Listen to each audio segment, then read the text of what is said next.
Good morning بچوں امید ہے آپ خیریت سے ہوں گے۔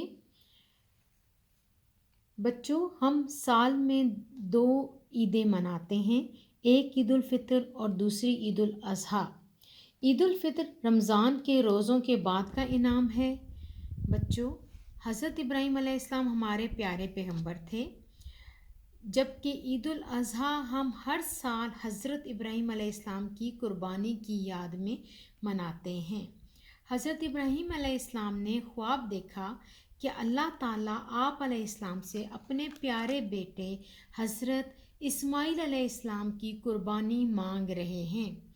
جب حضرت ابراہیم علیہ السلام نے اپنے خواب کا ذکر حضرت اسماعیل علیہ السلام سے کیا تو حضرت اسماعیل علیہ السلام اللہ کی راہ میں اپنی قربانی کے لیے راضی ہو گئے۔ تو عین قربانی کے وقت اللہ تعالیٰ نے حضرت اسماعیل کی جگہ پر ایک دمبا بھیج دیا۔ اس دن سے لے کر قیامت تک قربانی کا یہ جذبہ قائم رہے گا۔